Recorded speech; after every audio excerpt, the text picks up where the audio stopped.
Hello and welcome to Current Affairs on JTV. I'm here today with author and my Henry Jackson Society friend and colleague Douglas Murray to speak about his new book, The Strange Death of Europe. Douglas, thank you for joining me on this fascinating topic. Could you start by giving us maybe the top lines? What's your top line argument in, say, 90 seconds about the themes in this book? Well, the main thing is that during the migration crisis, which peaked in 2015, or really broke out in 2015, I was traveling the continent from the islands of reception in Greece and Italy where migrants were coming in, and following the story through Europe, through Northern Europe to the places they end up. And it became my very clear and strong view that what was happening was, for Europe, suicidal. That Europe was literally deciding to destroy and kill itself. And I suppose that there are two particularly significant things that I say in the book have happened simultaneously. One is the mass movement of people into Europe, and the second is the fact that this would happen at precisely the moment that European civilization has utterly lost faith in itself, its desire to continue, or any particular belief in its decency or goodness, believing instead that Europe should basically be the home for anyone in the world who would like to call it home. Well, I know the subtext of your book, to lead on from that, is immigration, identity, Islam. You've just given me immigration and identity. What does the Islam part have to do with the first two? The Islam bit is that I say that I believe in the possibility of integration. I think there are many individuals and communities that have integrated into European society and have breathed the air of Europe and effectively become European. I think that the one that is least likely to do that, is going to continue to find it hardest, is a community that believes and follows Islam. I think that Islam is a serious values challenge to modern European society, because, you see, we think that if Amber Rudd or Theresa May or Emily Thornberry tells people this is what you should be like, that they will be like that.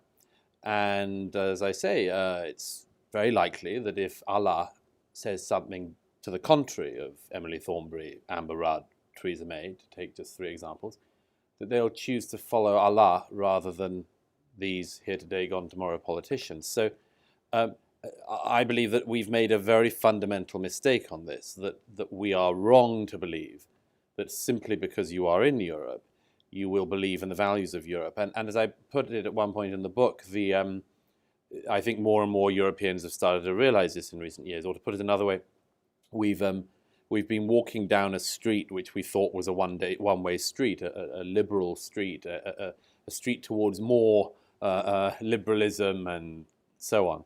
And then in some point in recent decades, you could say it was 1989 with the Rushdie affair that it first started, we got the intimations of our own mortality. We saw somebody walking the other way down the street, and then we began to notice more people walking the other way. And suddenly it started to strike more and more Europeans that maybe one day there would be more people walking against our direction than in it. And this is one of the subterranean fears, and I think a legitimate fear of the European publics, particularly, I point out in the book, in a long section on the French debate in France. Well, what you've said is fascinating, but it will be, I think, somewhat uncomfortable viewing potentially for the Jewish viewers of this show, who will, of course, have come from an immigrant community, will have heard similar discussions at the time of mass Jewish immigration into Western Europe. As you all know, Jews have been prominent in the debate about immigration and refugees, that kind of argument, suggesting that we should be more liberal on this. Yes. What's your message to those people? That's a very important question. Firstly, I mean, you're right. Jewish immigration to Britain has been one of the most notable and successful, I think, immigrations into Britain. Another one which I think most people would cite would be the famous Huguenot immigration after 1681. So, But at the time, if you remember, we had things like the Aliens Act coming in to try and restrict it, on precisely the terms you're suggesting. Yes. There are two things that are different. The first is the sheer numbers. The numbers, which, I mean, we were talking tens of thousands for those times. Tens of thousands of people come in every few weeks to the UK now, and have done for the last 20 years. And the UK has dodged the main body of the recent European migration crisis. A single island in Italy, Lampedusa, where I write a bit of the book from, gets roughly 6,000 people in 24 hours on an average day in the summer, like a spring like this one. So the numbers coming in are totally, totally different. It's like having the migration, the Jewish migration you talk of, many, many times over for decades. The second thing is the values thing. It's my strong belief, and I have a lot of stats and data in the book about this as well as observation. My belief is that there are systems and values which show themselves to be malleable and show themselves to want to integrate. You see, I believe in integration if the individual wants to integrate and if the society wants to integrate them. But when you have individuals who do not want to integrate and a value system that explicitly is against integration, by which, of course, I'm not speaking about all Muslims by any means, but we all know what I'm talking about that mainstream view that it is that you should not be mixing in the same way with the rest of the community because the rest of the country is decadent and so on and so forth. The problem, by the way, additionally being that they're not on to nothing when they make some of these criticisms of European society.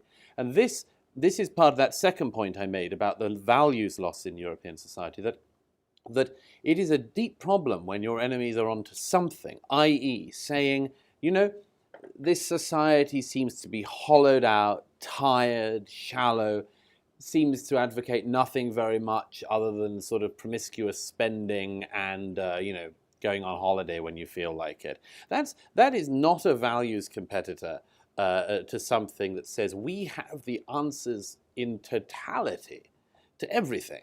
And so, as I say, I think that it is very likely that this bit of the integration is the one that Europe may fail to swallow. We may not be able to digest this one.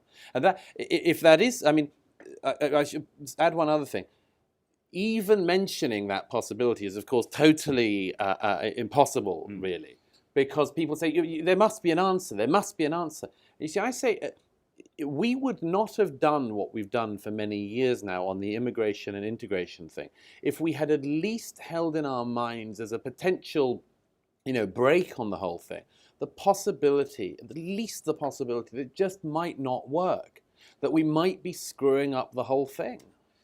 Well, I'll take the point in a second, but what I'm interested about as well is the sort of the identity, if you like, of immigrants coming here right now, and indeed in Europe, full stop. I think, again, looking from a particularly Jewish perspective, it's very interesting to see there's been an upsurge in anti-Semitism in the last few years that has coincided, maybe it's coincidental, maybe it's not, with this wave of immigration. Yes. Is there something in that Jews should be aware of? Yes, and others, for that matter? There are two particularly notable things, I think, with the Jewish community in Europe as a whole. British Jewish community is in a much better position than that in continental Europe, which I go into in the book in some detail. I mean, they're obviously in continental Europe in a very serious position. It's less so in Britain, where for all sorts of reasons, I think things will be better for a while. But there are two particular challenges in a country like this one for the Jewish community. The first is the fact that the latest incomers turn out to be holding the oldest incomers, as it were, hostage most. What I mean is that one would have thought that one of the oldest minorities in Europe might have been treated well by other minorities. Of course, as I say, just one bit of our learning curve in Europe is that the latest minorities don't like the first minority, particularly don't like the first minority, and that Jews will find themselves, as they have across the continent in recent years, on the literal firing line of that for a long time to come. The second thing, which potentially is at least as big a problem, if not in the long term more so, is the issue of, and this is a very, very delicate and difficult issue, the issue of, as it were, Jews saying, we are a minority, we have been migrants, and therefore our attitude towards all migrants should be to welcome it in the manner in which we would have wished to be welcomed. And this is, by the way, and I say this repeat in the book about other aspects, this is a very noble sentiment. I mean, this is a good human instinct. It's like the instinct to save somebody from the sea. There are several things, though. First is the importance, I go so much in the book into this, the importance of keeping the difference between somebody actually fleeing war and somebody seeking economic preferment. the EU's own leadership admitted after the 2015 influx, when millions of people came into Europe, the EU's own leadership admitted that at least 60% of the people who arrived that year alone had no more right to be in Europe than anyone else in the world. So first of all, it's a very, very big mistake for anybody to say all the migrants are effectively the same. But Yes. the bigger point is... But they're coming from different places as well. They're coming from different places. Almost no Syrian migration into, for instance, the Italian ports for a long time now, really. It's all sub-Saharan Africans. These people it's a pitiful situation they're fleeing from. But do you think, on a quick aside, do you think sub-Saharan Africans can integrate easily? No. I mean, most of them are low-skilled. Many of them don't have the language skills. I mean, take an example like Sweden, which was the country that took per capita a roughly similar number of people as Germany in 2015 and has done in recent years. The Swedish economy, least of all, needs unskilled labor that doesn't speak Swedish. It just doesn't need it. And so we're setting up for our own sort of weakness in the short term, a very big long-term problem. But let me just bring back, if I may, to this issue of, as it were, the attitude of people who feel like they are migrants to these migrants. You see, it's my view that there's a very big problem for the Jewish community on this one down the road. I wrote about this in the Jewish Chronicle about a year ago, and I mean, it landed with a deafening silence, which sometimes is a sign that you're on to something. I was very concerned at the height of the crisis by the fact that, for instance, the chief rabbi, Rabbi Mervis, of whom I'm sure there's a lot of good to say, put himself front and center at the migration crisis in this country, went to Lesbos with other rabbis from Britain, by the way, wore a baseball cap to cover his kippah because he was told that you've got to be careful because people coming off the boats, if they see a Jew immediately, might attack the Jew. So there's some questionable decision-making there anyway. But I think I think Jewish leadership in particular has to be very careful about this. Another example I would give is I don't want to beat up on him, but the chief rabbi attacking Donald Trump at the beginning of this year for the purported suspension of travel of people from 7 very unstable Muslim countries into the US. There is a risk that in order to, as it were, demonstrate we as Jews are not Islamophobic, not against the Muslims, are certainly not against the incomers, that, as it were, Jews and their leadership get ahead of public sentiment. And this is a very, very big problem long term because European public opinion is turning very fast against this whole thing. If you look at the polls across Europe, let me give you one very quick one done in February this year, which was done by a think tank in London that found that in 10 European countries, the public asked the question, do you want any more Muslims into your country? 8 out of the 10 countries, including France and Germany, the majority of people said, no, we want no more Muslims. And one of the only 2 countries in which that wasn't a majority opinion was this one, in which only 47% of the public agreed with this. So there is a big long-term problem for, as I say, one of the oldest minorities in Europe. If it looks like they are, as it were, beating the drum for more minorities of any kind to come in, more and more and more, because at some point it is possible, I don't say it as a scaremongering thing, I simply put the idea out there, it is possible that when the public sour even more on this, and we're speaking after events that have been unfolding overnight in Manchester, but it is possible that as the public sour on this more and more, they will blame the people, particularly the leaders, political and faith leaders, who argued that Europe should go through this massive experiment, which, as I say, may not work. Now, we're running out of time, so I want to focus on what might make it work. As you stated, I think at the start, you have to, if you're going to have immigration, you need identity at the same time. Is the solution stopping immigration? Is it strengthening identity? Is it both? Clearly, as you've stated, and you've been quite open about it, this is not a specific Muslim issue. It's not a sub-Saharan African issue. It is not a, I suppose, Eastern European issue in terms of how this works. It's a question of numbers and it's a question of identity. So how do you marry those factors up? How do you make sure that actually this does work rather than it doesn't work? Right. Well, as I say, the first thing is to consider the fact that it might not. But that it is might a not. very important... You might argue that if we continue on the current path, it won't. But Yes. let's just discount that for Sure. one moment. It might be, as you say, we try everything, it doesn't work. Fine. Let's see what might work. I have a chapter at the end of the book saying what we could do even now to deal with the migration. The migration issue is a huge issue of our time. As I say, it cuts down the center of each and every one of our psyches and our moralities about this. We want to be generous, but we can't be suicidal. So I say, what would we do even now to deal with this? Now, I have a set of things about how to stop or at least slow down the flow, and that is the overwhelming issue. You've got to slow the flow. If it continues at this rate, we, particularly on continental Europe, but as I say, Brexit, no Brexit, we're all in the same boat basically on this. We all have the same pathologies and reasons for this happening. But there are very specific things you can do to slow that flow. The first thing is you should stop using Frontex, the European Border Agency, as basically part of the smugglers' network.